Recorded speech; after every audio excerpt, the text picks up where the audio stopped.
Good evening to all of you. And I am your host, Vikrant Makhija, for the series of just a sec.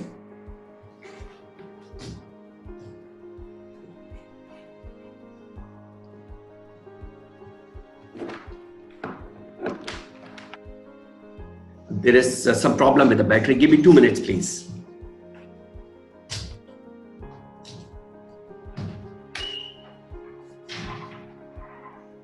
Yes. Okay. Sorry for this interruption. So this is your host, Vikrant Makhija from Oro University. And welcome to our fourth episode of this series of webinars. And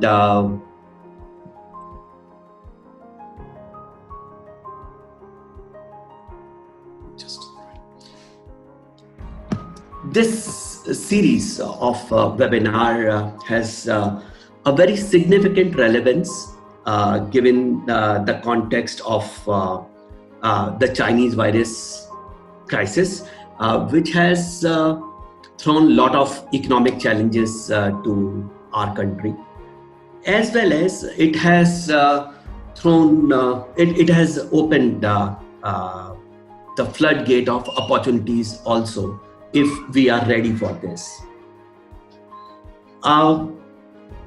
Then another, this war-like situation at the border is also giving us two ways to respond to the situation. One is that bullet would be the response by the army, and another is the wallet would be the response by the industry.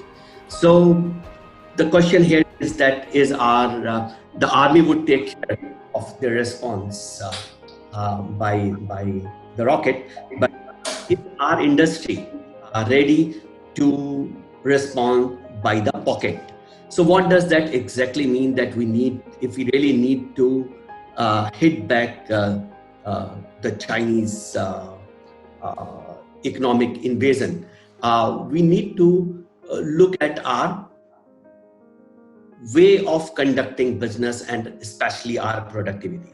And as you know that this series in all the 4 episodes, including this one, has been dedicated to how we can improve the work efficiency and how we can improve the bottom line of each business unit by not investing more, but by reducing the wastage and by improving the efficiency. So today's webinar is all about conducting work studies and work sampling for productivity. In industry, work studies and work sampling are done regularly to identify the scientific methods of reducing wastage and increasing productivity. Work studies are conducted to find ways to increase on job performance, optimum usage of plant and machinery, work methods. Work sampling is the statistical technique used for determining the proportion of time spent by workers in various defined categories of activities. So today's session would briefly cover carrying out the work studies as work sampling. Number 2, identifying productivity improvement opportunities. And number 3, measuring comparative productivity improvement. As you know that Skilltelligent and Oro University together has been bringing all the episodes of this web series to you. Let me tell you that Oro University was established way back in 2011. Oro University is the first private university in South Gujarat with UGC recognition, located in Surat. This university is grounded in value-based education, like I always tell, that it focuses on integral and transformational learning. And our philosophy, it guides us on daily operations, is governed by the Shri Aurobindo's vision of integral education. And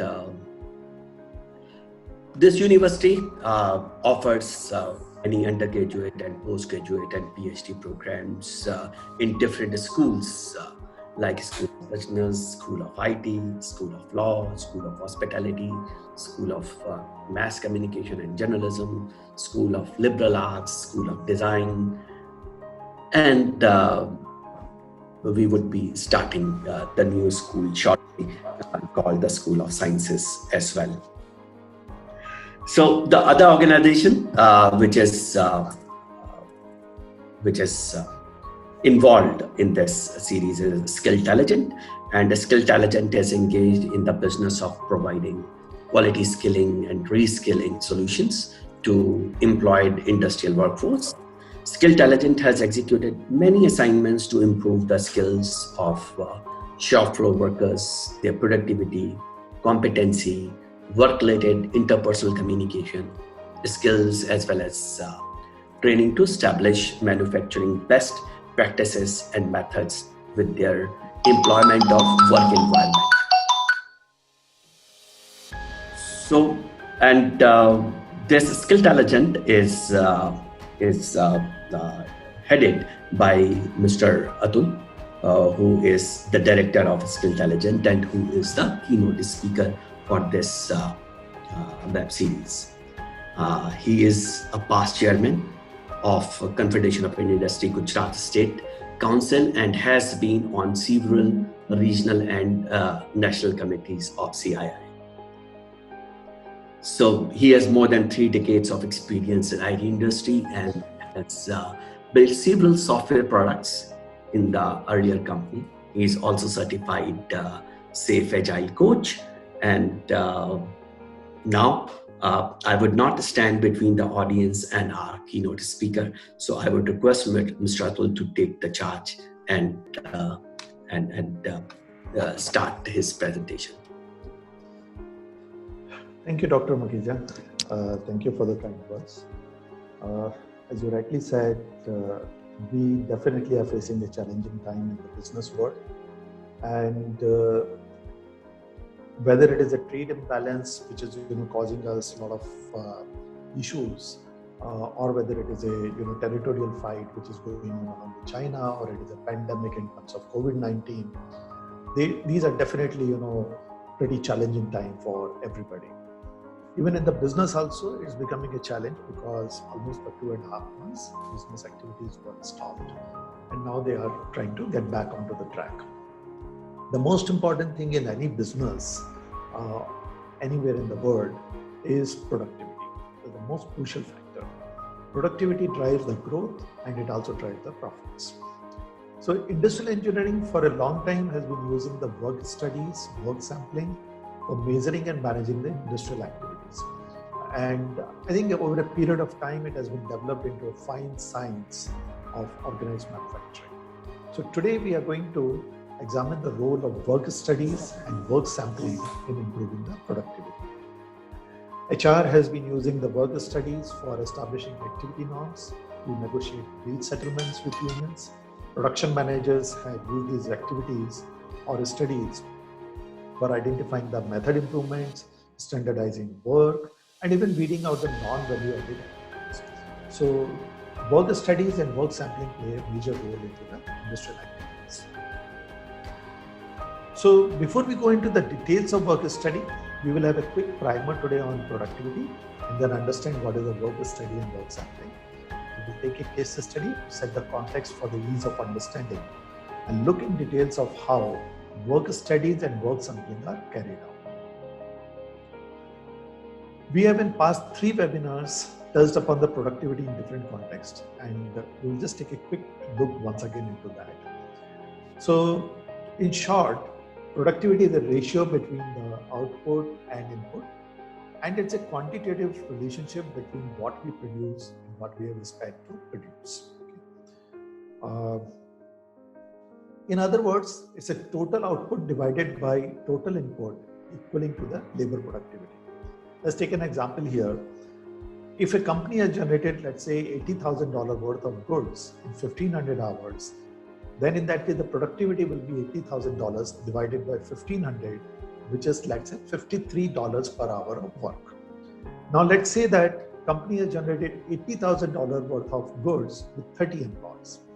This would mean that $80,000 divided by 30 employees, we get a labor productivity of 2,666 per employee.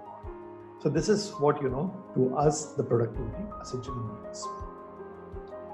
To increase this labor productivity, to produce more with less efforts, we carry out the work studies and work sampling. Work studies help us in improving productivity and quality and also reduce cost within an organization and identify the idle times which, if eliminated, can increase the efficiencies and productivity. So that's a brief about the productivity. Now let's understand the work study concept. So the main objective of the work study is to improve the productivity of men, machines, and material. The aim of the work study is to determine the best methods of performing each operation and to eliminate wastage so that production increases with less fatigue. The work study is also used in determining the standard time that a qualified worker should take to perform the operation when working at a normal pace. In short, work study is a technique that would deal with the following problems. 1. How the job should be done, and 2. How much time a job should take for completion. First one involves motion or method study or work simplification, whereas the second one involves time study or work measurements. So let's look up at the work study framework, and this framework is made up of the two major components: method study and work measurement. Both of them lead you to higher productivity. Method study, as we will see later maybe in the next slide, is that sometimes also called as the motion study, and work measurements are also known as the time study. Okay. So let us understand the difference between the motion and method study. The main aim of motion study is to find the scheme of least wastage of labor. It can also be called as the science of eliminating wastefulness resulting from the ill-directed and inefficient motions. The scope of the motion study later on was enlarged at some point, and it was named as the method study. Now, the method study is established as a technique which includes the standardization of equipment, method, and working conditions, and also covers the training of the operator or worker to follow the standard methods. Method study is also defined sometimes as the systematic recording and critical examination of existing and proposed ways of doing work as a mean of developing and applying easier and more effective methods and thereby reducing the cost. So that's a brief about the motion or the method study. Work measurement, on the other hand side, is concerned with the determination of the amount of time required to perform a unit of work. Work measurement is important for promoting productivity of an organization. It enables management to compare the alternative methods and also sometimes even do the initial staffing for it. Work measurement provides a basis for proper planning. Since it's concerned with the measurement of time, it is also called as a time study. Let's put a profit angle. The exact examination of time is very essential for correct pricing. To find the correct manufacturing time for a product, time study is performed, and to give the competitive quotations, estimation of actual and accurate labor cost becomes very essential. So it also becomes a basis for wages and salary administration and also for devising incentive schemes. So that's about the work measurement.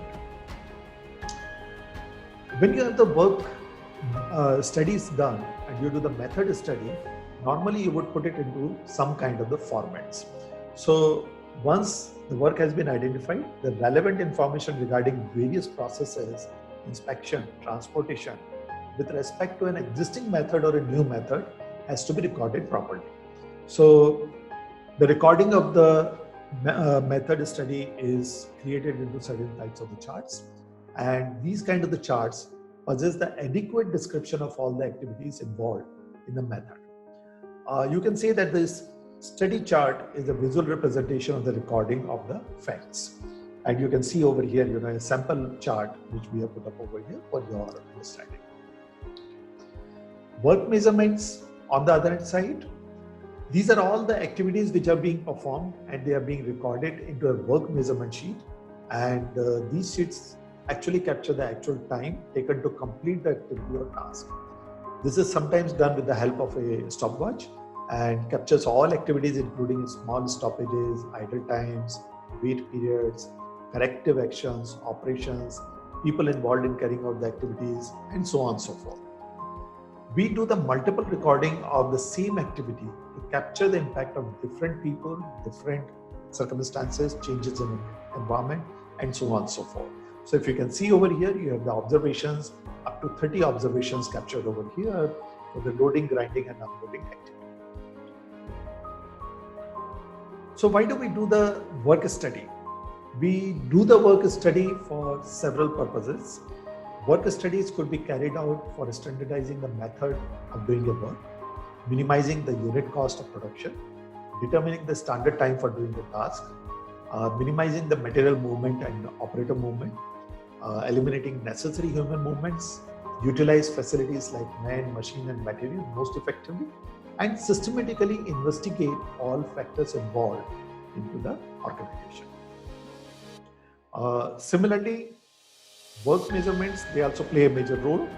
We use them for comparing the times of performance by alternate methods, enabling realistic schedule of work to be prepared, arriving at a realistic and fair incentive schemes, analyzing the activities for doing the job with the view to reduce or eliminate unnecessary jobs, minimize the human efforts, and also assist in organization of labor by daily comparing the actual time with that of target time. So, having understood a bit about the work studies, which is involving the method study and the work measurements, let's have a look at the work sampling. So, work sampling is also called the activity sampling or ratio delay study, and is based on the statistical methods first devised by Mr. Tippett in 1934. So it's not a new technique. All these techniques are pretty old one. Mr. Tippett used this technique first time in the British textile industry way back in 1934. Though the stopwatch time study, which is work measurement, is very useful for the repetitive operations, it cannot measure accurately and economically long and irregular work cycles. So while most of the indirect activities are of irregular nature, and there must be some way to control the indirect labor activity.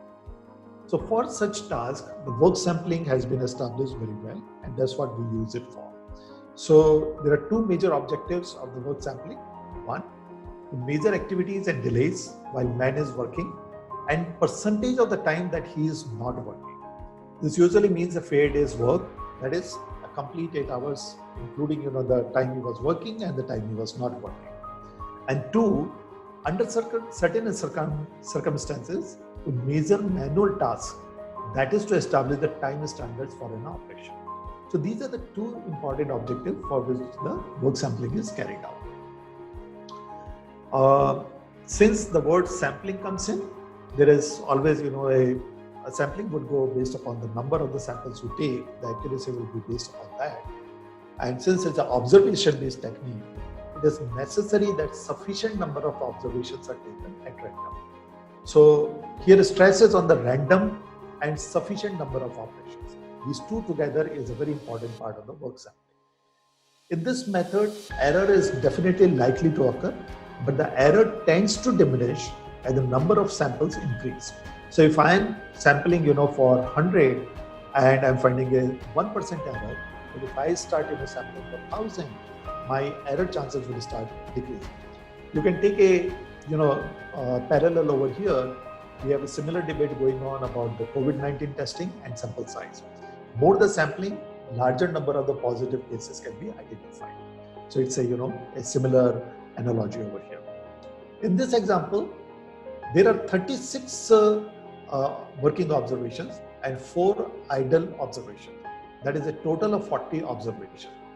This study is for one operator for 8 hours a day and indicates that the operator was idle for 10% or 48 minutes of the day, while working for 90% or 432 minutes of the day.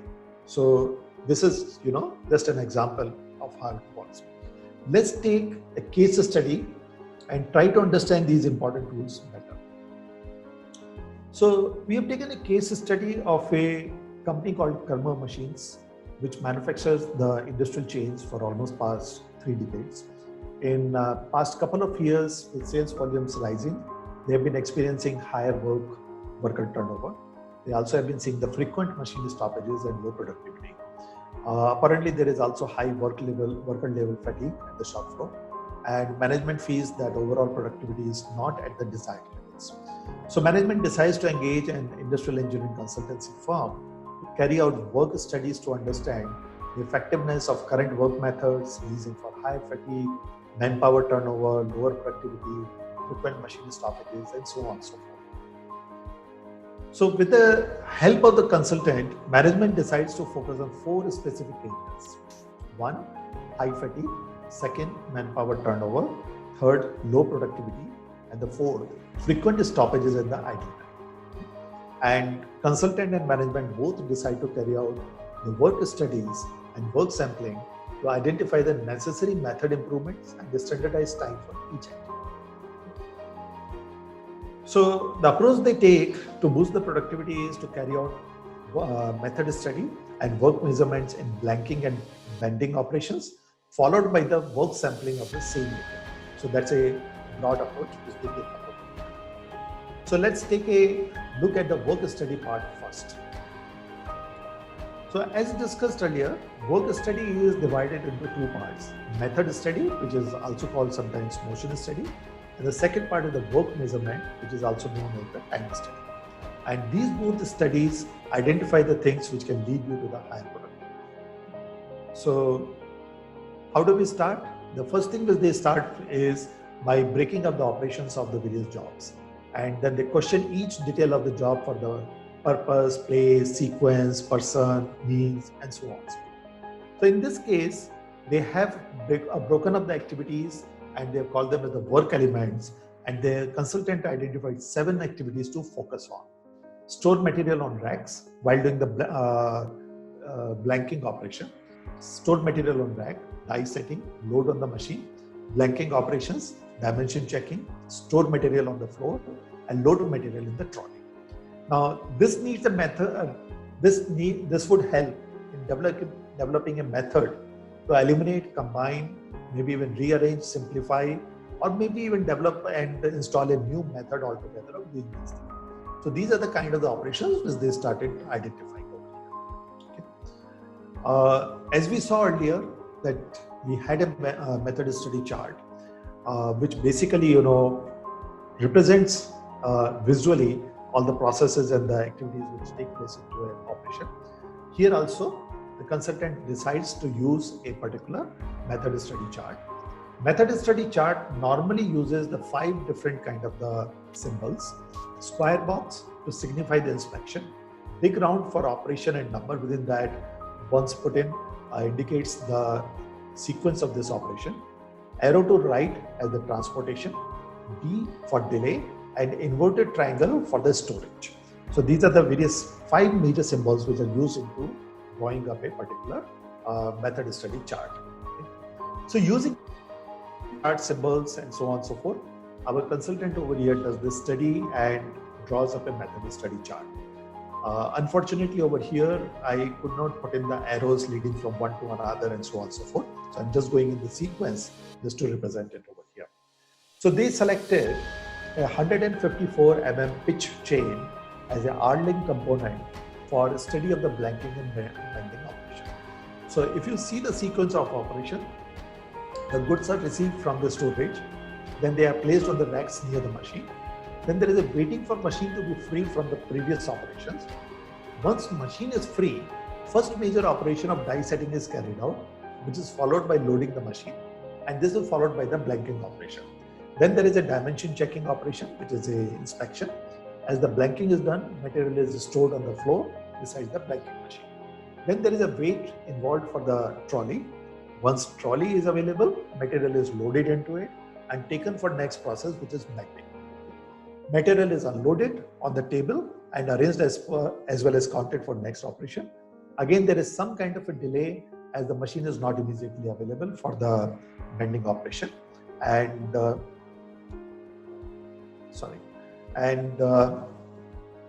once machine is available, die is again set on that machine. Material loading takes place, bending operation is carried out, and then the dimensions are again checked. Okay. Once again, the material is stored on the trolley. Once the stored trolley is made available, and it is loaded and then pushed for the next process. Okay.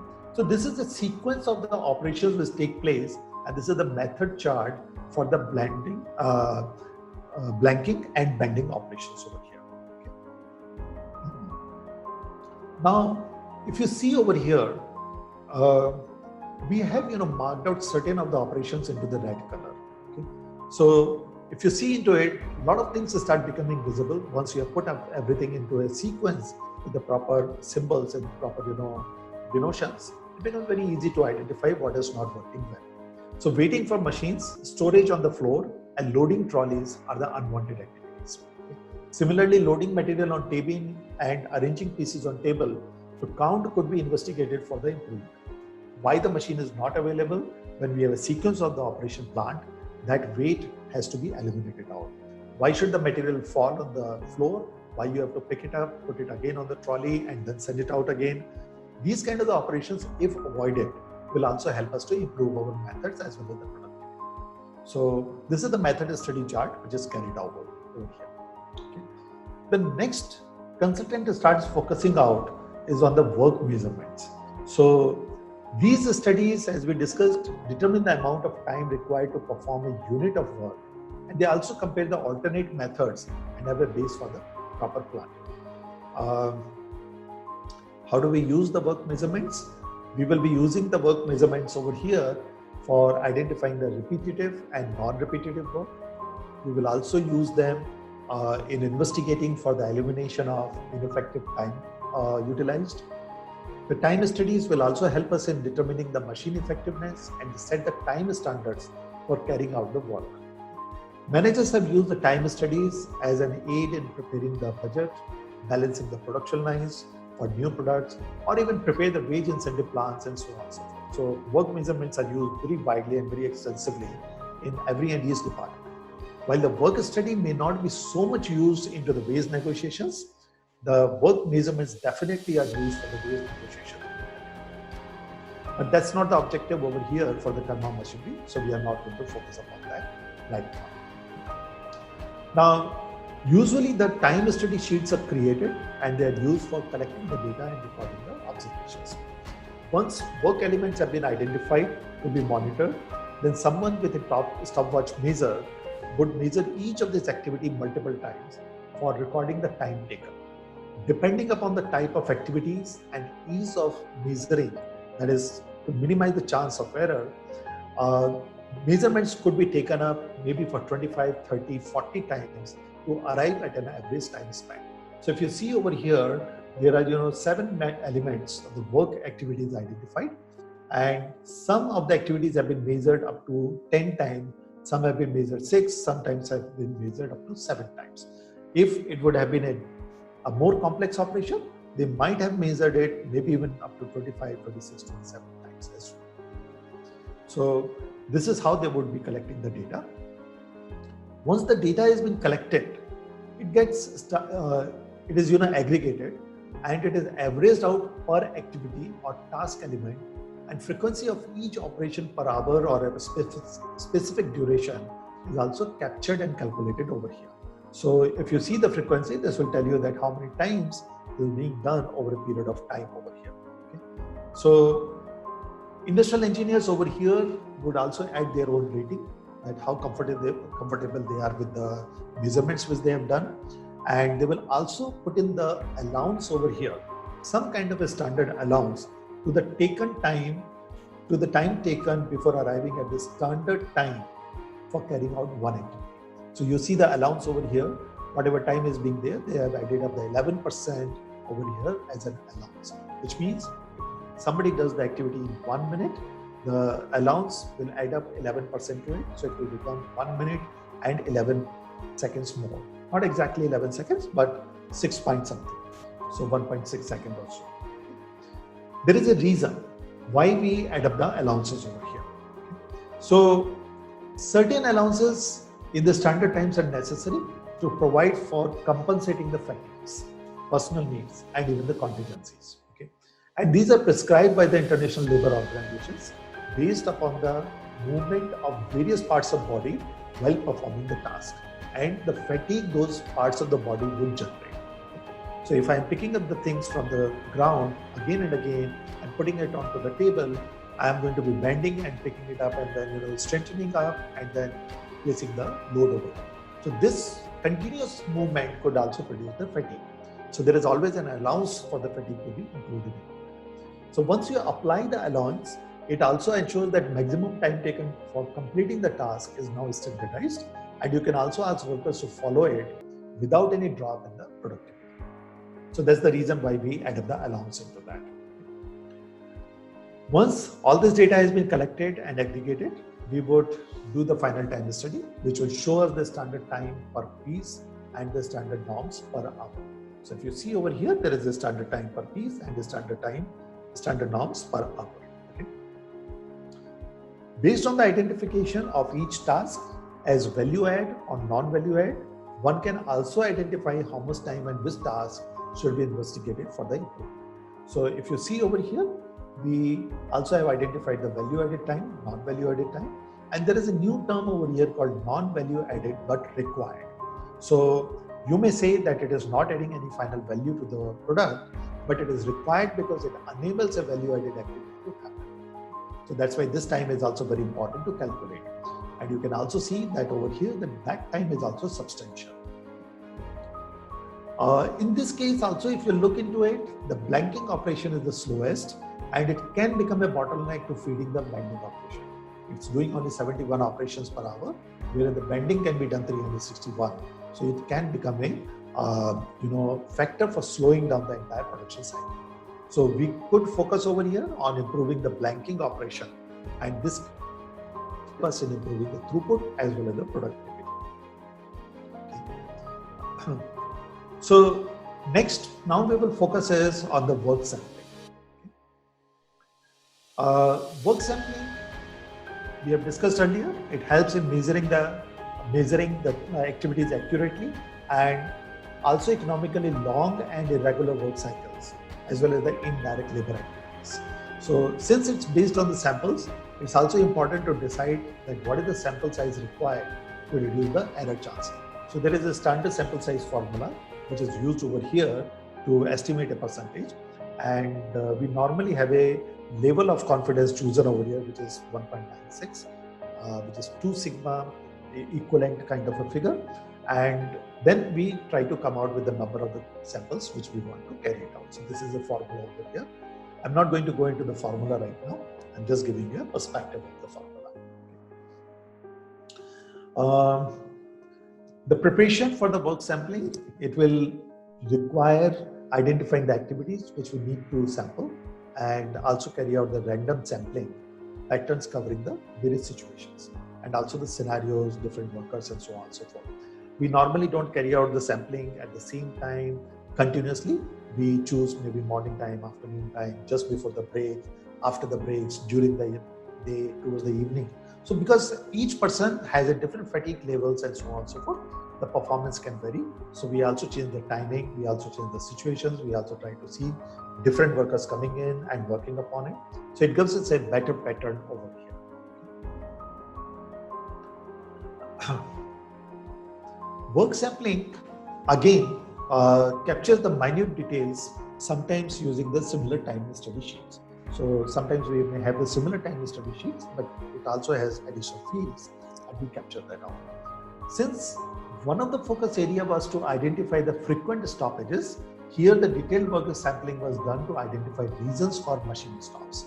So we took up the different machines over here. We try to find out that what are the various reasons for which the machine stoppages are right. So if you see on the right hand side, there are various reasons which have been identified which could have caused the machine stoppages. Okay? So all these were coded out as A, B, C, D, E, F, and then against that, based upon the data, based upon the work sampling done, they have also helped come to arrive at the percentage of the machine stops and the idle times, and also the various reasons for the same. So if you can see over here, total stoppages are 24%, 20%, 26%, and so on. And then there is this 4% for the D reason being the material is stuck on the primary AVM machine. Okay. So this is how they have captured out the data by doing the work sampling and gathering the information. Once the data is captured, they could also do the sampling. So let's say this is a overall average sampling, and this clearly identifies the total stoppages and the main reasons for that. Once you have these main reasons known to you, now you can actually focus on the root causes of these reasons and also what can be the improvement for these things. Each of these failures or stoppages can be now corrected, and you can have a focused investigation for improvement over here. Okay? If you see over here, there is a 9% stoppage by the operator. There is a 5% stoppage because the dimensions are not correct. Definitely, there must be some kind of a reason why the operator is stopping. So as they investigate, they will find out that. But at least now they know that out of the 24%, the one major reason is 9% operator is stopping the work. So this is what the work sampling recommends over here or identifies. So now, having done the work studies, which includes the method study and the measurements, done some kind of the work sampling in the different areas, let's see what kind of the recommendations consultants have come back to the Karma Machinery for consideration. So if you remember, there were the 4 areas which they decided to focus upon, and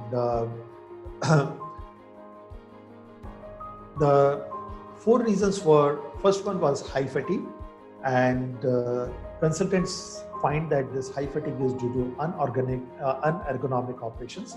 There's a lot of repeat material lifting from the floor and shifting the material from floor to the trolley and table. This increases the tiredness and the fatigue. The main cause of the manpower turnover, which was the second major concern area, was also found to be the high fatigue. And the high fatigue again is because of the ergonomics and the methods used. The Atul sir, sorry to disturb you. Identified due to several non-value. Atul sir, sorry to intervene. High efforts in specific operations, which slowed down the downstream production activities. If you remember, Atul sir, blanking operation is running only 71 actions per hour versus the larger number for the subsequent operation. So there is a downstream choke which is happening.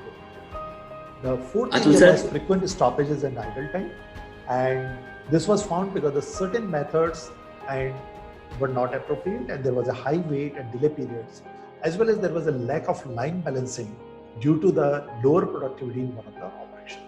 So this is what they came out as the basic summary. Now let's take a look at the method study chart again. Several activities or operations were identified as non-value added. They are colored in the red. If a method improvement can be done where the material does not fail after operation on the does not fall after operation on the floor, but rather goes directly in the trolley, it can save several actions and also effort and time. So can we improve the method in such a way? Can we make the trolleys available in such a way that after the blanking of blanked material doesn't fall on the ground, but rather goes in the trolley? So it saves operations over. Similarly, if the line balancing is done, the waiting for the machine could be reduced. If the machine is not idle, and or rather machine is not preoccupied, is available immediately for the operation, then the delay which is happening over here would be avoided, and this can also increase the throughput.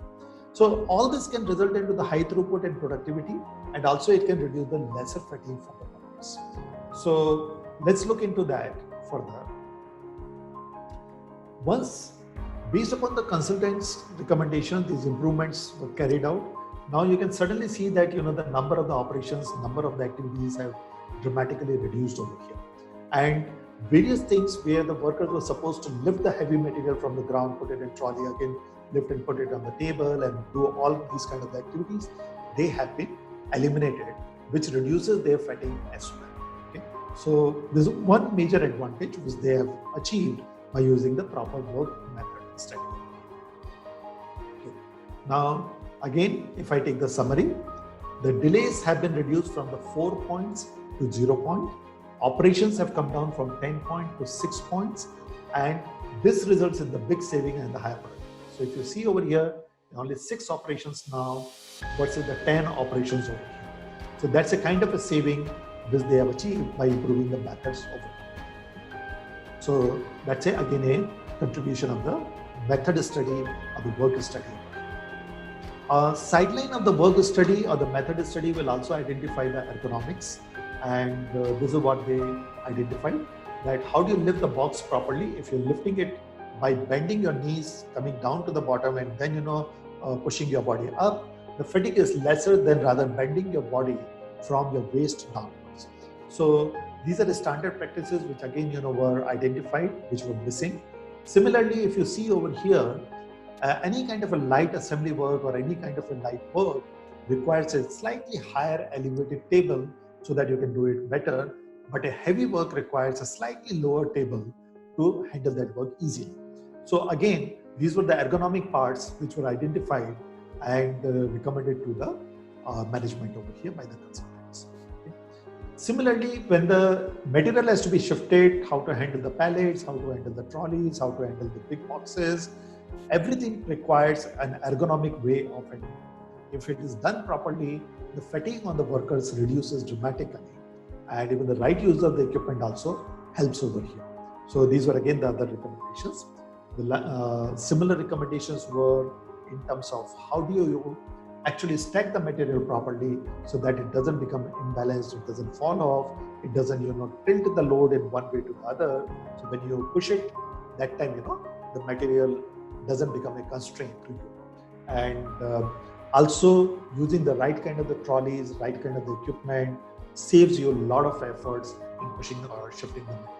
So these ergonomics also go as part of the method study, and that's what they also identified as part of the work study done by the consultants over here.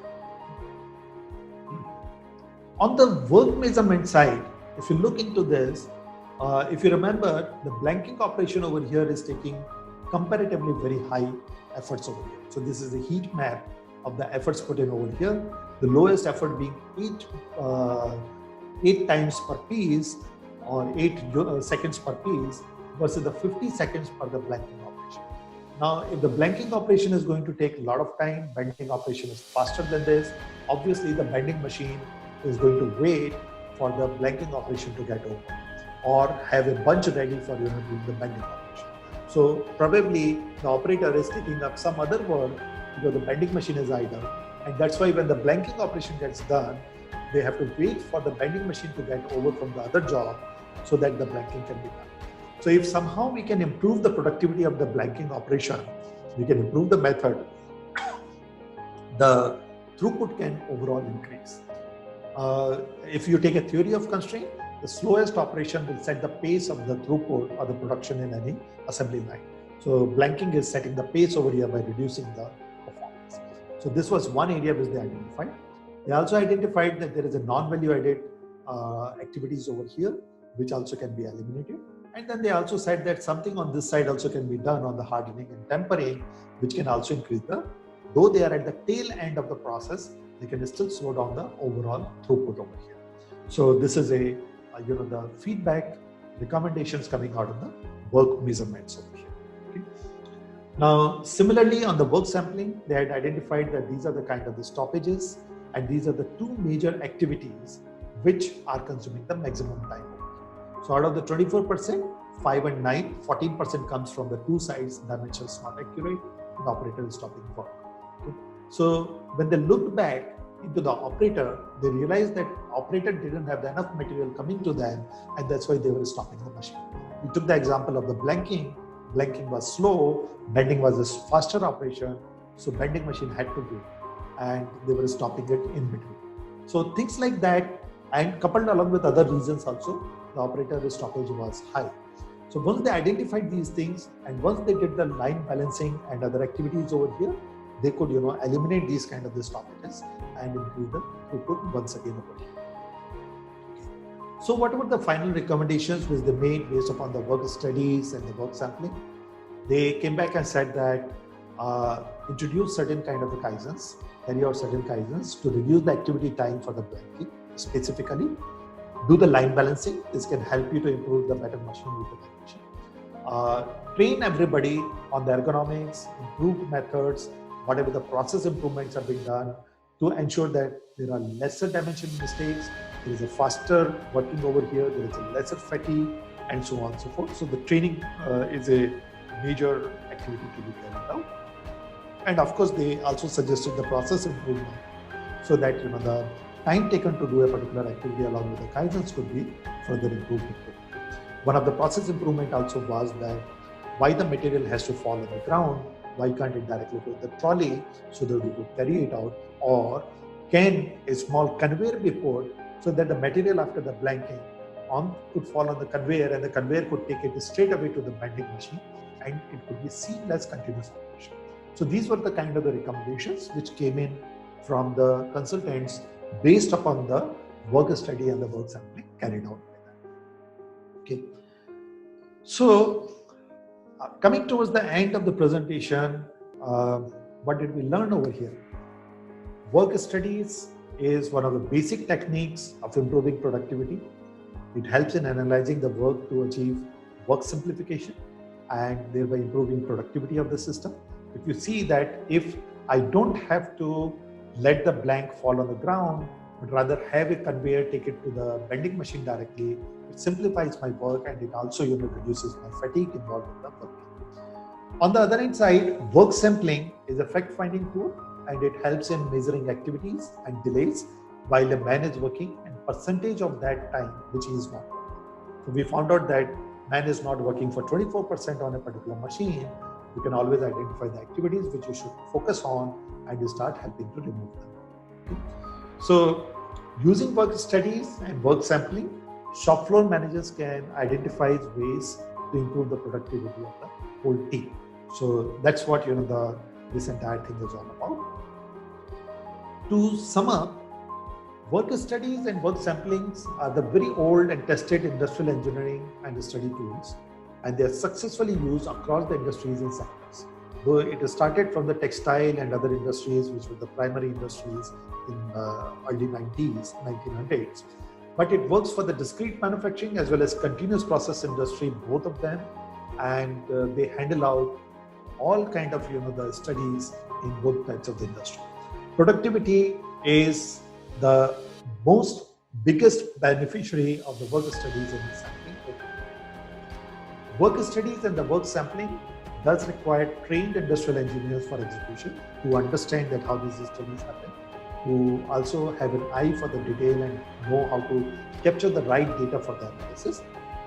Skilltelligent and Auro University, we can help your training up your production managers, your technical staff, and so that they understand these tools better. And if required, we can even help you in carrying out these studies and help you to improve your productivity based upon it.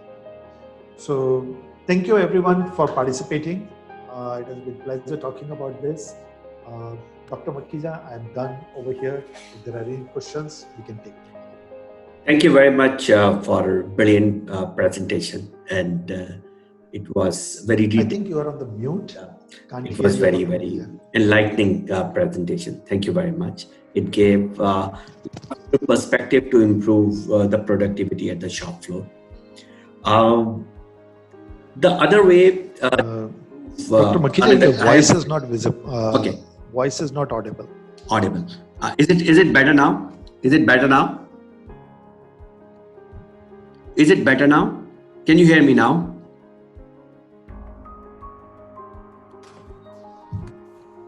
Is it?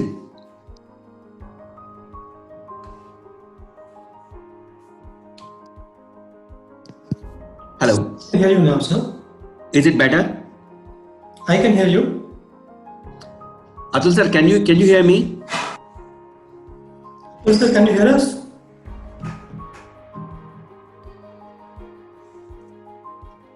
Atul sir, can you hear me?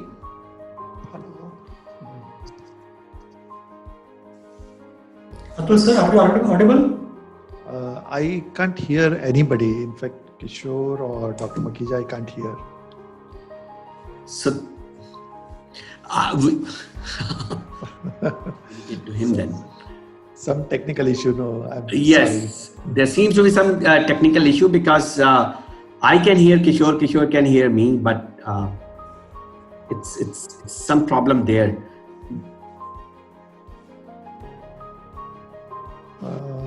What should we do? Sir, let me call him on his mobile and ask him to reconnect. Okay. No, I can't hear. Maybe you can type any questions if there are on the chat box. Sure, I will.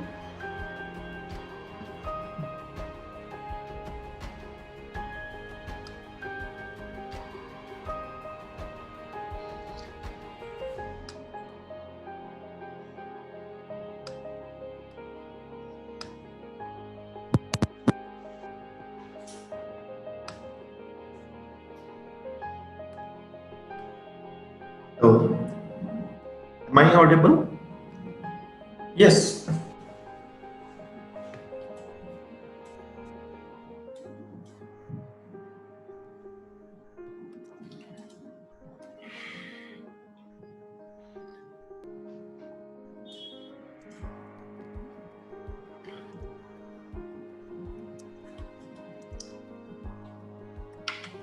Hello, Atul, can you hear us? I'm just writing a question for Mr. Atul. Okay. And then every participant can also see my question so that they could make sense of what the answer is. So the participants can go and see in the chat box that what is the question given to Mr. Atul, and Mr. Atul can respond now. Okay, I see a question on the chat. I'm sorry, I am still not able to hear any other voice. But the question is, how to use the incentives, how to use work studies for planning the performance incentives? Is that a question? Okay. So, yes, most of the HR managers, most of the HR managers in large companies, they actually set the base performance criteria using the activity norms identified with the help of the work studies. So every time you do certain activity, they have done the measurements over there. They can come down and specify, or rather, put it very clearly that this activity will now take 3 seconds or 30 minutes or 3 minutes or whatever it is based upon these studies. So they can always, accordingly come back and say that if you are performing at the 3 minutes as specified as per the activity norm continuously, then you are meeting the baseline performance criteria. The incentive could be set up by saying that if you achieve it into 2 minutes and 45 seconds, then we would give you, some kind of the higher incentive. If you manage to do it continuously for 2 minutes and let's say 35 seconds, then you will get a still higher incentive. So the higher incentives for the performance can be set up based upon using these baselines identified as part of the activity norms defined in the work measurements.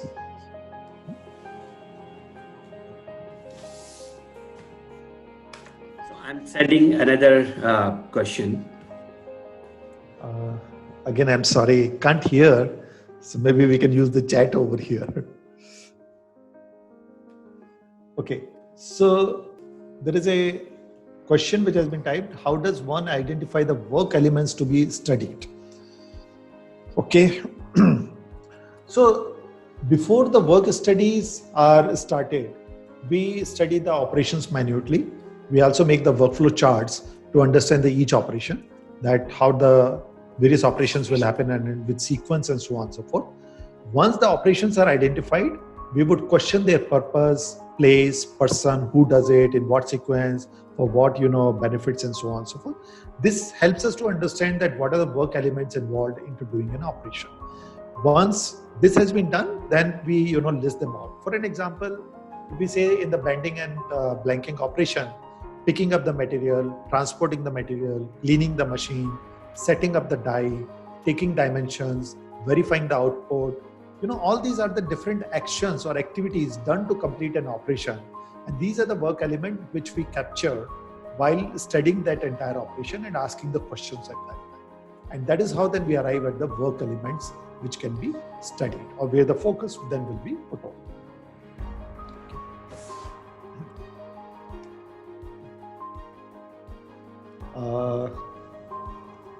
Okay, so what are the activity norms? All right. So standard time taken to complete an activity based on the multiple successive observations in different work situations is called the activity norm.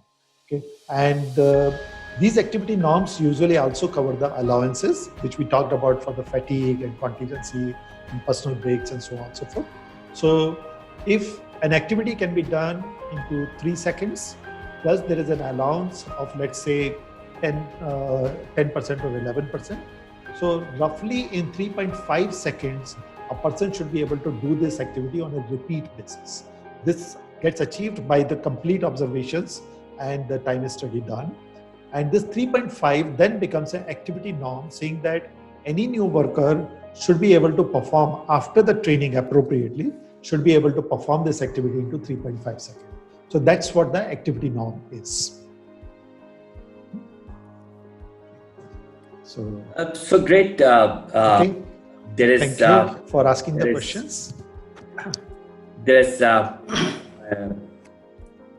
This brings us to the end of this webinar. Before we log off, Mr. Kishore, would you like to tell us that when are we meeting next, and would you like to tell the audience what would be the topic so that they come prepared, or whatever you want to say? Yes, at the outset, let me thank Atul sir for a wonderful presentation, and this is our initiative of bringing various tools and techniques for the industries so that they can, understand what are the gaps, and with the implementation of such tools and techniques, they can actually enhance their productivity. So this is the whole objective about this initiative. And in the series, today was the 4th webinar we conducted, and next webinar will be conducted on the coming Thursday, that is 25th of June at 4 p.m. again. And the topic would be on the workplace discipline. We are still working out on the details about that, and maybe by tomorrow or day after, we'll be sharing the details of the same.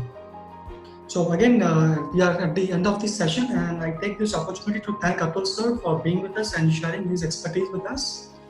Mahidya sir, thank you very much for being with us and sharing your thoughts about the subject. And I also would like to thank all the participants for being with us and for the entire session. And I've seen that majority of the participants are all the same. I mean, all participants are attending all the webinars of ours.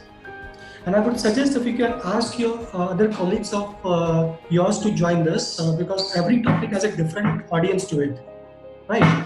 So with this, I thank all of you on behalf of our university, and see you coming Thursday, 4 o'clock. Thank you. One of our audience, Mr. Pankaj Kumar Singh, has asked for feedback link. So if you could send that to them. Yes, certainly. We will be sharing the feedback link by end of tomorrow. So on the registered IDs, feedback link will be shared. Great. So thank you very much. Thank you very much to all of you. Thank you very much, all of you, and be safe. Thank you. Thanks.